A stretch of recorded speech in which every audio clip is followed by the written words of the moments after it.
ओम हरि ओं गणनंता गणपति गुणवामहे प्रियाणंता प्रियपति गुणवामहे निधीनंता निधिपति गुण अवामहे अवसो मम आहम जानी गर्भधमा तुम जासी गर्भधम हरि ओम हनुमान जी महाराज की जय। ओम मनोजवं मारुततुल्य वेगं जितेन्द्रियं बुद्धिमतां वरिष्ठं वातात्मजं वानरयूथं मुख्यं श्रीरामदूतं शरणं प्रपद्ये। ओम श्री रामचंद्र भगवान की जय। श्री गायत्री मात की जय। ओम श्री गायत्री नमो नमः। श्री सोमनाथ महादेव की जय। श्री भूतनाथ महादेव की जय। श्री द्वारिकाधीश की जय। श्री कृष्ण कन्हैयालाल की जय। डोंगरे जी महाराज की जय। ओम नमो भगवते वासुदेवाय। श्री भागवत भगवान जी महाराज की जय। आज 12મી ડિસેમ્બર 12/12/26 અને આજે સોમવાર છે। સોમનાથ મહાદેવના ચરણોમાં વંદન સાથે પોષ વદ નોમ છે। કાલે દસમ છે, પરમ દિવસે 11 છે।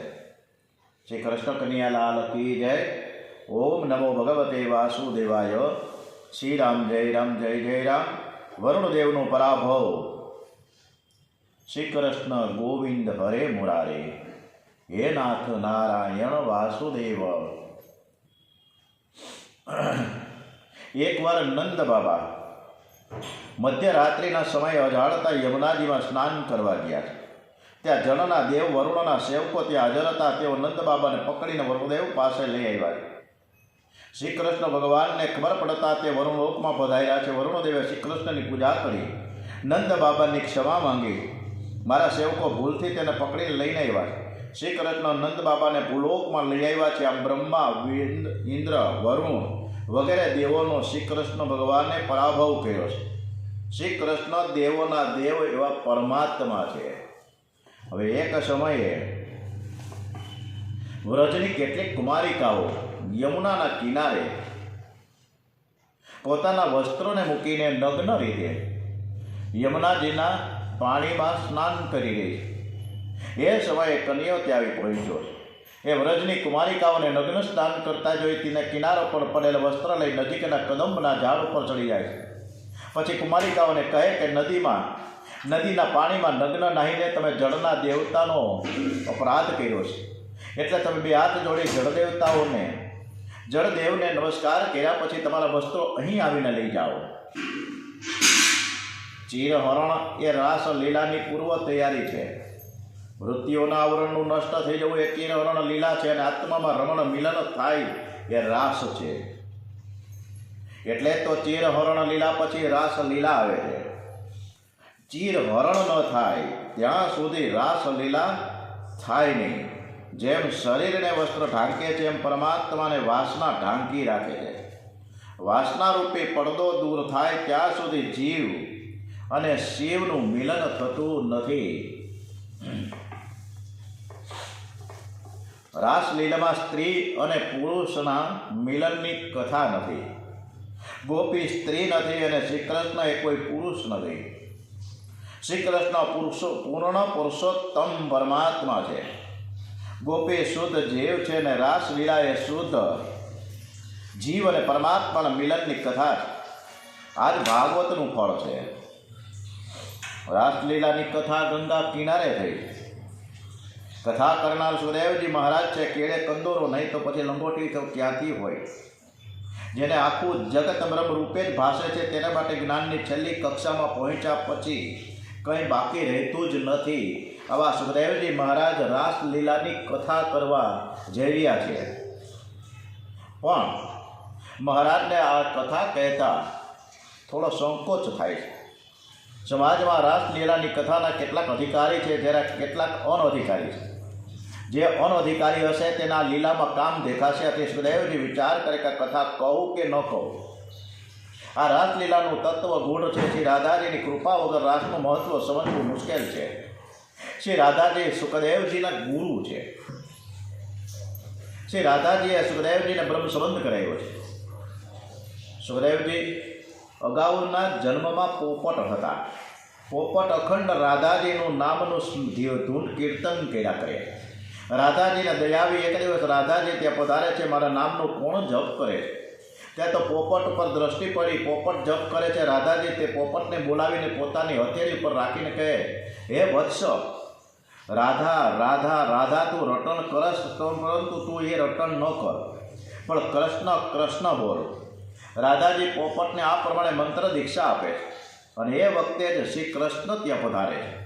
રાધાજીની કૃપા થઈને શ્રી કૃષ્ણના દર્શન સુખદેવજી મહારાજને સુલભ બની ગયા. વ્રજના અધિકારી શ્રી રાધાજી છે.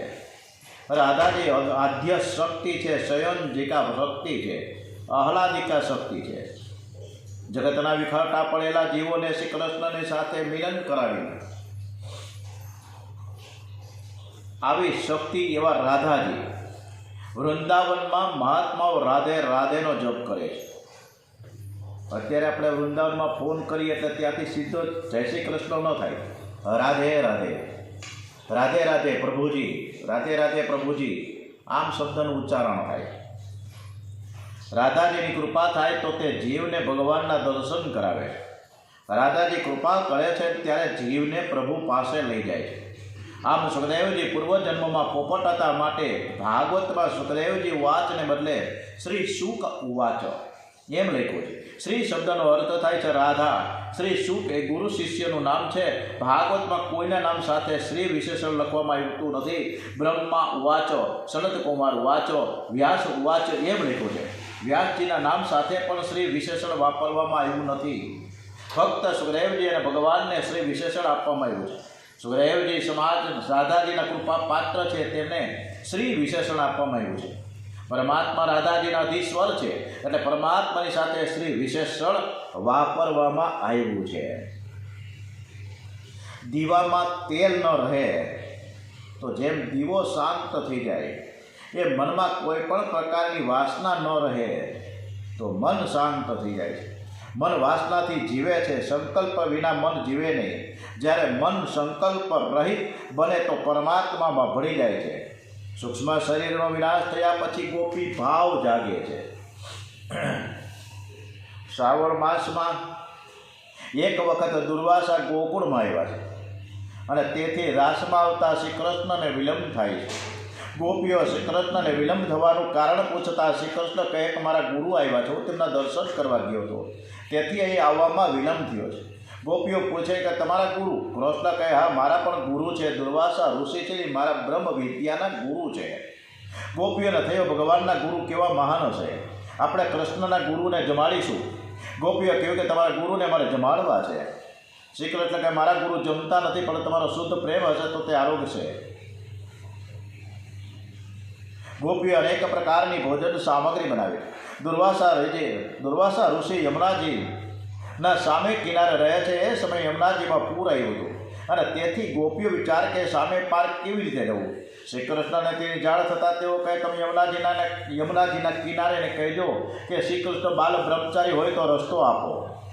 ગોપીઓ યમુના કિનારે જઈને કહે છે કે યમુના મહારાણી, હે યમુના મહારાણી, અમારા શ્રી કૃષ્ણ બાલ બ્રહ્મચારી હોય તો અમને તમે રસ્તો આપો.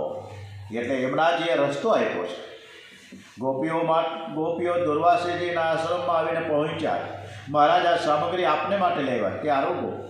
દુર્વાસાજી કહે છે કે મને ખાવાની ઈચ્છા નથી, પણ તમારે મને ખવડાવવો જ હોય તો મારા મુખમાં કોળીઓ મૂકો. ગોપીઓ દુર્વાસાજીના મુખમાં કોળીઓ મૂકે છે, તે બધું જ પેટમાં જાય છે. લાવેલ બધી સામગ્રી પૂરી થઈ ગઈ, કાંઈ પણ બચ્યું નહીં. ગોપીઓ પછી મહારાજ આજે ભોજન તો બરાબર કર્યું ને? દુર્વાસા કહે ભોજન? ના રે ના, હું નિત્ય ઉપવાસી છું, જમતો નથી. પછી કે પાછા ફરતા તમે યમુનાજીને કહેજો કે દુર્વાસા નિત્ય ઉપવાસી હોય તો માર્ગ આપજો. ગોપીએ તેમ કહ્યું ને યમુનાજી માર્ગ આપે છે. ગોપીઓએ આ વાત શ્રી કૃષ્ણને કહે છે કે વાહ, જેવા ચેલા એવા ગુરુ. આટલી બધી રાણીઓ છતાં તમે બાલ બ્રહ્મચારી, અને તમારા ગુરુ દુર્વાસાજી આટલું બધું જયમાં છતાં પણ ઉપવાસી. આ કેવા બ્રહ્મચારીને કેવા ઉપવાસી! ખૂબ અદ્ભુત આ ડોંગરેજી મહારાજે આપણે કથામાં વાત કરી છે, કે જેથી આપણને ખ્યાલ આવે કે બાલ બ્રહ્મચારી 16,000 રાણીઓના ધણી, છતાંય બાલ બ્રહ્મચારી, આટલું બધું જયમાં દુર્વાસાજી છતાં એમ કે હું તો ઉપવાસી છું. સંસ્કૃત ભાષામાં 4-5 વર્ષની કન્યા હોય ને એને કુમારિકા કહેવાય. 6ઠું વર્ષ બેસે એટલે કુમારિકા ન કહેવાય. આ કન્યાઓ કાત્યાયની વ્રત કરે છે, હવ્યાસનોનું ભોજન કરે છે, યમુનાજીમાં સ્નાન કરે છે, રેતીથી પાર્વતીજીની મૂર્તિ બનાવે છે. પાર્વતીજી બ્રહ્મ વિદ્યાનું સ્વરૂપ છે તે પરમાત્માની સાથે મિલન કરાવે છે. એ પાર્વતીજીની સ્થાપના કરી, પૂજા કરી, પ્રાર્થના કરે છે કે મારે પરમાત્માને મળવું છે, શ્રી કૃષ્ણ સાથે એક થવું છે. આ 4-5 વર્ષની કુમારિકાઓ કન્યાઓ આશા રાખે છે કે શ્રી કૃષ્ણ પતિ મળે. 4-5 વર્ષની કન્યાને ખબર શું હોય કે પતિ શું અને પત્ની શું. શ્રી કૃષ્ણ પતિ મળે તેવી અપેક્ષા રાખે છે. એનો અર્થ એ કે કોઈ પણ સાથે મારો સંબંધ થાય નહીં, પણ મારે પરમાત્માને મળવું છે, પરમાત્માની સાથે એક થવું છે. ભક્તિનો રંગ છે ને યુવાનીમાં લાગવો જોઈએ. ભક્તિનો રંગ વૃદ્ધાવસ્થામાં લાગે ઠીક છે, ઉત્તમ નથી. જેને વૃદ્ધાવસ્થામાં ભક્તિનો રંગ લાગે છે ત્યારે યુવાવસ્થામાં ભોગવેલા કામ સુખોનું તેને વર્ણન સ્મરણ થાય છે. વૃદ્ધાવસ્થામાં ભક્તિનો રંગ ન લાગે તો પારકી પંચાયત કરવાની ઈચ્છા થાય છે. 2 ડોશીઓ ભેગી થાય ત્યારે વાતો કરે કે તારે ઘેર આજે શું બનાવ્યું છે, મારે ઘેર આજે આ કરેલું છે, તારી વહુ કેવી છે ને મારી વહુ તો આવી છે. પારકી પંચાયત જેવું કોઈ પાપ નથી. વાળ ધોળા થયા પછી ખૂબ માળા ન કરે તેનું કાળજું વધારે કાળું થાય છે, દુઃખદ બાબત છે. રાસલીલાને એ 3 સિદ્ધાંતો એના યાદ કરવા જેવા છે. રાસલીલાના મૂળ 3 સિદ્ધાંતો. રાસલીલામાં ગોપીના શરીરની સાથે સંબંધ નથી. બીજું કે આમાં લૌકિક કામ નથી. અને ત્રીજું, આ સ્ત્રી પુરુષનું મિલન નથી, આ જીવ અને ઈશ્વરનું મિલન છે. રાસલીલાને બરાબર સમજવાની જરૂર છે. રાસલીલા એ કામલીલાની કથા નથી, પરંતુ એ તો કામ વિજયની લીલા છે. બ્રહ્મા, અગ્નિ, ઇન્દ્ર, વરુણ વગેરેનો પરાભવ થવાથી કંદર્પ એટલે કે કામને ગર્વ થાય છે. મોટામાં મોટો દેવ તો હું છું, પરમાત્માને હરાવીને જાતે પરમાત્મા બની જાઓ. ગર્વમાં શ્રી કૃષ્ણ પાસે આવીને કહે છે કે હે નાથ, મારી અને તમારી વચ્ચે કુસ્તી થાય. શ્રી કૃષ્ણ ભગવાન કહે શિવજીને તેને બાળીને ખાક કર્યો છે, એ ભૂલી ગયો. કામદેવ કહે એમાં મારી ભૂલ થઈ. શિવજી સમાધિમાં હતા, તેજોમય બ્રહ્મનું ચિંતન કરતા હતા અને ત્યારે હું તેમને મારવા ગયો, આથી બળીને ભસ્મ થયો. મેં સમયનો વિચાર કરેલો ને તેથી મારી હાર થઈ. સમાધિમાં મને મારે એમાં કોઈ નવાઈની વાત નથી. શ્રી કૃષ્ણ કહે રામાવતારમાં તને હરાવ્યો તે પણ તો ભૂલી ગયો. કામદેવ કહે કે હું ભૂલ્યો નથી. રામાવતારમાં તમે મને હરાવ્યો, તમે અનેક વાર પ્રસંગો ઊભા કર્યા કે રામજીની આંખમાં મનમાં કંઈક વિકાર આવે, પણ શ્રી રામ નિષ્કામ છે, નિર્વિકાર છે, સદા સર્વદા સાવધાન છે. પણ મારા મનમાં એક વસવસો રહી ગયો છે કે રામાવતારમાં તમારો નિયમ હતો કે કોઈ સ્ત્રીને સ્પર્શ ન કરવો, પ્રત્યેક સ્ત્રીમાં માતૃભાવ રાખવો, કોઈને ઊંચી આંખ કરીને જોતા પણ નહીં. તમે મને મર્યાદામાં રહીને હરાવ્યો છે, આથી મર્યાદાનું પાલન કરી અસાધારણ જીવ પણ મને મારી શકે છે. શ્રી રામ હંમેશા ધનુષ્ય બાણને સહજ રાખે છે. ધનુષ્ય જ્ઞાનનું સ્વરૂપ છે અને બાણ વિવેકનું સ્વરૂપ છે. હંમેશા જ્ઞાન વિવેકને સહજ રાખવાથી રાવણ રૂપી કામ માથે ચડશે નહીં. શ્રી કૃષ્ણ ભગવાન કહે છે કે હવે તું તારી ઈચ્છા શું છે? તો કામદેવ કહે આપે મર્યાદામાં રહીને મને હરાવ્યો હતો, પણ મારા મનમાં વસવસો રહી ગયો કે તમે આ વખતે કોઈ મર્યાદા ન રાખો. મારી ઈચ્છા છે કે શરદ ઋતુ હોય, પૂર્ણિમા હોય, મધ્યરાત્રિનો સમય હોય અને એ સમય કોઈ સ્ત્રીને સ્પર્શ કરવો નહીં. સ્ત્રીમાં માતૃભાવ રાખો એવી કોઈ મર્યાદા રાખશો નહીં. પછી આપ સ્ત્રીઓ સાથે રમો કે આકાશમાં ઊભા રહીને હું આપને બાણ મારું, છતાં આપ નિર્વિકાર રહો તો આપની જીત, અને એ સમયે આપ કામાધીન બનો તો મારી જીત. આપ નિર્વિકાર રહો તો આપ પરમાત્મા, મને આધીન બનો તો હું પરમાત્મા. શ્રી કૃષ્ણ કહે છે કે તારી ઈચ્છા પ્રમાણે જ થશે. શરદ પૂનમની મધ્યરાત્રે શ્રી કૃષ્ણ ગોપીઓની સાથે રાસ રમે છે. આકાશમાં કામદેવ ઘોષ અને તે શ્રી કૃષ્ણને બાણ મારે છે. શ્રી કૃષ્ણના ચરણમાં ગંગાજી છે, શિવજીને માથે ગંગાજી. શિવજી અને શ્રી કૃષ્ણ જ્ઞાન સ્વરૂપ છે, તેમને કામ શું મારી શકવાનું? કામદેવ ઘણો પ્રયત્ન કરે છે પણ શ્રી કૃષ્ણ તેના આધીન થયા નહીં. હવે કામદેવને ખાતરી થઈ ગઈ છે કે શ્રી કૃષ્ણ પરમાત્મા છે. એ શ્રી કૃષ્ણને શરણે આવે છે. શ્રી કૃષ્ણે કામદેવનો પરાભવ કર્યો છે. તેથી શ્રી કૃષ્ણનું નામમાં પડ્યું છે મદન મોહન. બોલીએ શ્રી મદન મોહન મહારાજ કી જય, શ્રી કૃષ્ણ કનૈયાલાલ કી જય, દ્વારિકાધીશ કી જય. મદન મોહન, મદન એટલે કામ, કામનો નાશ કામથી જ કરવાનો છે. મહાપુરુષો લૌકિક કામને અલૌકિક કામથી જ મારે છે. પરાશર ઋષિ, ડોંગરીજી મહારાજે પરાશર ઋષિનું એક દ્રષ્ટાંત સરસ મજાનું આપ્યું છે કે પરાશર ઋષિએ 60,000 વર્ષ સુધી તપશ્ચર્યા કરી છે. એકવાર તમે યમુના પાર કરી રહ્યા છે. નાવ માછી કન્યા મસ્તક ગંધ્યા ચલાવી રહી છે. મસ્તક ગંધાને જોઈને પરાશર મોહિત થયા છે. તપનો ભંગ થયો છે. એ મોહમાં વિવેકભાન ગુમાવી મસ્તગંધાનો હાથ પકડે છે. મસ્તગંધા કહે કે હું એક શુદ્ર માછી કન્યા છું, આપ એક તપસ્વી બ્રાહ્મણ છો, પણ કામવશ પરાશર તેવા શબ્દો કાને ધરતા નથી અને તેની પાસે અયોગ્ય માંગણી કરે છે. મસ્તગંધા કહે છે કે દિવસનો સમય છે, લોકોની હાજરી છે, તમને અને મને લોકો જુએ છે, દિવસમાં આવું કાર્ય કરવું એ શાસ્ત્ર નિષેધ છે. પરાશરે પોતાના તપબળથી સૂર્યને ઢાંકી દીધો. અંધકારનું વાદળું છવાઈ ગયું. પરાશરમાં સૂર્યને ઢાંકવાની શક્તિ છે, પણ કામને રોકી શકવાની શક્તિ નથી. કામને જીતવું મુશ્કેલ છે. કામનો માર ખાય, કામને આધીન થાય તે જીવ, કામને મારે તેને સ્વાધીન કરે તે ઈશ્વર. રાસ પંચાધ્યાય એટલે કે રાસલીલાના 5 અધ્યાય એ 5 પ્રાણોના પૂરક છે. આ 5 પ્રાણોનું ઈશ્વર સાથેનું રમણ એ રાસ છે. કેટલીક ગોપીઓ ગાયો દોહતી હતી. તે વાસળીનો વાસ સાંભળી એવી અધીરી બની ગઈ કે ગાયો દોવાનું છોડીને દોડવા લાગી. ગોપીઓ જે કામ કરતી હતી તે પડતું મૂકીને દોડે છે. એવી સરસ મજાની વાંસળી વગાડે છે કે ગોપીઓ દોડે, ગાયો દોડે, ગોપ બાળકો દોડે. એ ગોપી ઘરમાં લેપવાનું કામ કરે છે. એના હાથ છાણથી ખરડાયેલા છે. તે કામ પડતું મૂકીને છાણથી ખરડાયેલા હાથ ધોયા વિના એવી જ સ્થિતિમાં દોડવા લાગી. એક ગોપી ઘરમાં આંખે મેં સાંજી રહી હતી. કન્યાની વાંસળી સાંભળી ઉતાવળમાં આંખમાં મેં સાંજવાને બદલે ભૂલથી કંકુ આંચીને દોડવા લાગી. એક ગોપી વસ્ત્રો તથા અલંકાર વાડાવડા પહેરી શ્રી કૃષ્ણ પાસે પહોંચવા દોડે છે. એક ગોપી શૃંગાર કરે છે. તે વાંસળી સાંભળી શુદ્ધબુદ્ધ ભૂલીને ચંદ્રહાર ગળામાં પહેરવાને બદલે હાથમાં પહેરી લે છે. એક શિષ્ય પોતાના ગુરુદેવને પૂછે કે પરમાત્માને મેળવવા માટે કેવી જિજ્ઞાસા અને કેવી આતુરતા જોઈએ. ગુરુજી કહે કે એ શબ્દનો વિષય નથી, શબ્દથી તેનું વર્ણન થઈ શકે તેમ નથી, એ તો અનુભવનો વિષય છે. પ્રસંગ આવે ત્યારે તને સમજાવીશ. થોડા સમય પછી ગુરુ અને શિષ્ય નદીએ સ્નાન કરવા જાય છે. બંને નદીમાં નાહવા જાય છે. શિષ્ય પાણીમાં ડૂબકી મારે છે કે તરત જ ગુરુજીએ તેનું મસ્તક પકડીને જળમાં દબાવી રાખ્યું. શ્વાસ રૂંધાતા શિષ્યનો જીવ મૂંઝાવા લાગે. તે વ્યાકુળ થઈને અંદર તરફડિયા મારે છે. પછી ગુરુજી તેના માથા ઉપર તે હાથ ઉઠાવી દે છે. શિષ્ય એકદમ માથું બહાર કાઢીને શિષ્ય કે ગુરુજી મને તો લાગ્યું કે હમણાં જ હવા વગર મારા પ્રાણ નીકળી જાય.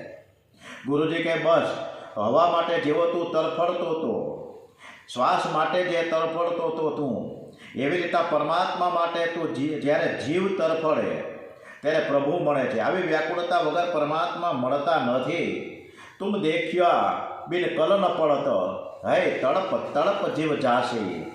આટલું બધું સરસ રાસલીલાનું મહત્ત્વ બતાવ્યું છે.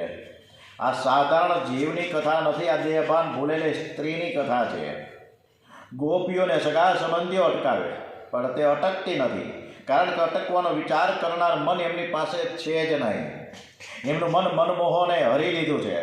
સુદાસજીના શબ્દોમાં આપણે એનું વર્ણન કરીએ તો મોહન મન મોહી લિયો, લલિત બેનુ બજાયરી, મુરલી ધુની શ્રવણ સુનત, બિબસ ભયે માયરી, લોક લાજ કુલકી મરજાદા બિસરાઈ રે, ઘર ઘર ઉપહાસ સુનત નેકુ ના લજાઈ રે, જપ તપ વેદ અરુણ પુરાણ કછુ ન સુહાઈ રે, સુરદાસ પ્રભુ કી લીલા નિગમ નૈતિકાઈ રે. હૃદયનો શુદ્ધ ભાવ એ ગોપી છે. ઇન્દ્રિય દ્વારા ભક્તિરસનું ધ્યાન કરે ગોપી છે. દર્શનમાં સ્ત્રી તત્વ અને પુરુષ તત્વનું ભાન ભૂલે એ ગોપી છે. ભગવાન ગોપીઓને કહે છે કે તમે બહુ ભાગ્યશાળી છો. ગોપીઓને મહાભાગા શબ્દ સંબોધન આપ્યું છે. મહાભાગા એટલે મહાન ભાગ્યશાળી. મોટરમાં કે વિમાનમાં ફરે તે ભાગ્યશાળી નથી. જેને માથે કાળ હોય તે ભાગ્યશાળી કહેવાય નહીં. જેને કાળની બીક નથી તે જ ભાગ્યશાળી છે. સંસારના બધા જ વિષયો છોડીને પ્રભુ પ્રેમ માટે દોડે એ ભાગ્યશાળી. પ્રભુ પ્રેમ માટે દોડવું જોઈએ. પરમાત્માના પ્રેમમાં પાગલ થઈ પરમાત્માને મળવા માટે દોડે તે ભાગ્યશાળી. પણ મહાભાગ્યશાળી કોણ? જે મનુષ્ય પરમાત્માને મળવા માટે અતિ વ્યાકુળ થયો હોય, જે મહાભાગ્યશાળી છે. તેથી આ બંસી નાદ અધિકારી ગોપીઓને સંભળાયો છે, બીજાને નહીં. સંસાર સુખ જેણે છોડ્યું છે એ જ પરમાત્માને અપનાવે છે. શ્રી કૃષ્ણ કહે તેમ બહુ ભાગ્યશાળી છે. તમે અત્યારે કેમ આવ્યા? વ્રજ ઉપર કઈ આફત તો નથી આવી ને? વ્રજમાં સૌ કુશળ તો છે ને?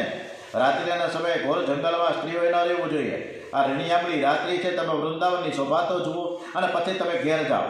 તમારા પતિ પુત્રો તમારી રાહ જોતા હશે, તમે તેની પાસે જાઓ. શ્રી કૃષ્ણની ઈચ્છા પણ ગોપીઓની પરીક્ષા લેવાની. એવો ગોપીઓને પોતાના ઘેર પાછા જવા કહે છે. તેઓ જોવા માંગે છે કે ગોપીઓને મારા ઉપર પરિપૂર્ણ પ્રેમ છે કે નથી. ગોપીઓને કહે છે કે પતિ રોગી હોય, દરિદ્ર હોય, તો પણ પતિમાં પરમાત્માની ભાવના રાખીને પતિની સેવા કરવી એ સ્ત્રીનો ધર્મ છે. પતિમાં પ્રભુભાવ ન રાખે તે તેનો લોક અને પરલોક બગડે છે. શાસ્ત્રમાં લખ્યું છે કે પુરુષને જલ્દી મુક્તિ મળતી નથી, જ્યારે સ્ત્રીને ભગવાન જલ્દી મળે છે. સ્ત્રીને બહાર ભટકવાની જરૂર નથી. સ્ત્રીનું હૃદય કોમળ છે. ઘરની એક એક વ્યક્તિની સેવા કરતા સ્ત્રી પરમાત્માનું સ્મરણ કરે તો તેને મંદિરમાં જવાની પણ જરૂર નથી. યોગીઓને મુક્તિ મળે છે. તેથી મુક્તિ એને અનાયાસે મળે છે. ગુરણી ધર્મ બજાવે છે તેને પવિત્ર રહેવાની અનુકૂળતા રહે છે. પુરુષો ધંધો કરતા પાપ કરે તો સોળાની પાપ તેને એકલાને જ ભોગવવું પડે. પણ પૈસાથી દાન પુણ્ય કરે તેમાં સ્ત્રીનો અડધો ભાગ હોય છે. અનસૂયાજીએ બળથી ઈશ્વરને બાળકો બનાવ્યા હતા. આમ પતિવ્રતા ધર્મ કોને કહેવાય એ ડોંગરીજી મહારાજે આપણને સરસ મજાનું કહ્યું છે. ઓમ. સાથે સાથે કોઈ વખત એક પતિવ્રતા કહે કે તેના પતિને પરદેશ જવાનું થયું. પત્ની કહે છે કે નાથ મને પણ તમારે સાથે લઈ જાઓ. પરંતુ પતિ કામ ધંધાના લીધે પરદેશ જાય છે. તેથી પત્નીને તેની સામે લઈ જવી શક્ય નથી. પતિ કહે છે તને મારી સાથે લઈ જવું શક્ય નથી. પત્ની કહે તમારો યોગ મારાથી સહન નહીં થાય. ત્યારે પતિ પોતાનું ચિત્ર પત્નીને આપે છે. તો આ ચિત્રમાં મારી ભાવના દ્રઢ કરજે, માનજે કે હું ઘરમાં જ છું. જ્યારે મારી યાદ આવે ત્યારે મારા ચિત્રની પૂજા કરજે. આમ કહીને તેનો પતિ પરદેશ જાય છે. એટલે પતિવ્રતા સ્ત્રી ચિત્રમાં પતિની ભાવના રાખીને રોજ ચિત્રની પૂજા કરે છે. 2 મહિના પછી તેનો પતિ પરદેશથી પાછો ઘેર આવે છે. પત્ની પતિના ચિત્રમાં તન્મય થઈ છે. પતિ ઘેર આવ્યો છે. હવે તે સ્ત્રી ચિત્રમાં પતિની ભાવના કરશે કે દોડતી જઈને દરવાજો ઉગાડશે? જવાબ આપો. શ્રી કૃષ્ણ કહે તે દોડતી જઈને પતિને મળશે. ગોપીઓ કે નાથ તમે જ ન્યાય કરો. ઘરના પતિઓ કાગળના ચિત્રો જેવા છે. પરમાત્મા મળ્યા પછી લૌકિક પતિ એ ચિત્ર જેવા છે. તેથી કોઈની સામે જોવાની ઈચ્છા નથી. આ શરીરનો કોઈ પતિ નથી. આત્માનો કોઈ પિતા નથી. આત્માનો ધર્મ તો પરમાત્માને મળવાનો છે. વળી જે સ્ત્રી હશે તે સ્ત્રી ધર્મ પાળે બરાબર છે. પણ જે સ્ત્રી નથી તેને સ્ત્રી ધર્મ પાળવાની જરૂર નથી. અમે સર્વનો ત્યાગ કર્યો છે. અમે સ્ત્રી તત્વનો પણ ત્યાગ કર્યો છે. કેટલાક મનુષ્યો ત્યાગ કરે છે પણ તે અજ્ઞાનમાં ત્યાગ કરે. સમજીને બુદ્ધિપૂર્વક ત્યાગ કરે. શ્રી કૃષ્ણ વિના બધું દુઃખરૂપ છે. એવું સમજીને ત્યાગ કરે તે ત્યાગ સાચો ત્યાગ છે. તે સાચો ત્યાગ નથી. તે જ ત્યાગ સાચો ત્યાગ. આર્થિક સ્થિતિ સારી ન હોય, ઘરમાં અનેક જાતની મુશ્કેલી હોય અને ત્યારે વૈરાગ્યની વાતો થાય, એ સાચો ત્યાગ નથી. મનુષ્ય ત્યાગ કરે છે પણ મનથી ત્યાગ ન કરે તો તે દંભ છે. મનથી ત્યાગ કરે તે સાચો ત્યાગ છે. શ્રી કૃષ્ણ વિના બધું દુઃખરૂપ છે એવું સમજીને અમે સર્વનો ત્યાગ કરી આપના ચરણનો આશ્રય લીધો છે. એ નાથ તમે નિષ્ઠુર જેવા ન બનો. શ્રી કૃષ્ણ હું નિષ્ઠુર નથી. તમારા પ્રેમને હું બરાબર જાણું છું. મને ધર્મ બહુ પ્રિય છે. તમારે તમારા પતિની સેવા કરવી જોઈએ એ તમારો ધર્મ છે. તમે તે છોડો છો તે મને પ્રિય નથી. એક ગોપી કહે આપે અમને ધર્મ સમજાવ્યો પણ તે ધર્મનું ફળ શું છે તે સમજાવો. ધર્મનું પાલન કરવાથી શું થાય? શ્રી કૃષ્ણ કહે છે કે પ્રભુએ દરેક માટે ધર્મ નક્કી કરેલ છે. તો કોઈ પણ ફળની આશા અપેક્ષા રાખ્યા વગર સ્વધર્મનું પાલન કરે, પોતાની ફરજ બજાવે તો તેના પાપનો નાશ થાય. ગોપી કહે પાપનો વિનાશ થાય પછી શું થાય? પાપના નાશનું ફળ શું છે? શ્રી કૃષ્ણ કહે જેના પાપનો વિનાશ થાય છે તેનું મન શુદ્ધ થાય છે. પાપ નાશનું ફળ મનની શુદ્ધિ છે. ગોપીઓ કે મનની શુદ્ધિનું ફળ શું છે? શ્રી કૃષ્ણ ભગવાન કે જેનું મન શુદ્ધ થાય છે તેને પરમાત્મા મળે છે. ગોપી કહે અમારું મન શુદ્ધ થયું છે, તેથી તો આવો તમે અમને મળ્યા છો. ધર્મનું ફળ પાપ નાશ છે, પાપ નાશનું ફળ છે ને મન શુદ્ધિ છે. એમ છતાં પણ શ્રી કૃષ્ણ ભગવાન વારંવાર ગોપીઓને કહે છે કે તમે મને માનો છો ને તો મારી આજ્ઞા છે કે તમે અહીંથી ઘેર જાઓ. તમારા પતિના શરીરમાં હું જ રહેલો છું, અહીંયા ઊભો છું, એટલો જ હું છું. હું બધાનો આધાર છું. તમે તમારા પતિના શરીરમાં બિરાજેલ પરમાત્માને મળો. ત્યારે એક ગોપી સુંદર જવાબ આપે છે કે પતિના શરીરમાં ને પતિના શરીરમાં પરમાત્મા બિરાજેલ છે, પણ તે માયાના આવરણથી ઢંકાયેલા છે. પતિ પત્નીમાં રહેલા પરમાત્મા વાસનાના સ્પર્શથી બગડેલા છે. તમે વાસના રહિત શુદ્ધ પરમાત્મા છો, પૂર્ણ નિષ્કામ છો. હું વાસનાના પડદાને દૂર ફેંકીને આવી છું. જ્યાં વાસનાનો સ્પર્શ છે ત્યાં પરમાત્માને મારે મળવું નથી. હું તો વાસના રહિત જે શુદ્ધ પરમાત્મા છે તેને મળવા આવી છું. ઓમ શ્રી કૃષ્ણ કનૈયાલાલ કી જય. શ્રી બાલકૃષ્ણલાલ કી જય. ઓમ શ્રી ભાગવત ભગવાનજી મહારાજ કી જય. ઓમ નમો ભગવતે વાસુદેવાય. ઓમ નમો ભગવતે વાસુદેવાય. શ્રી ડોંગરેજી મહારાજ કી જય. શ્રી દ્વારિકાધીશ કી જય. ઓમ નમઃ પાર્વતી પતે. હર હર હર હર મહા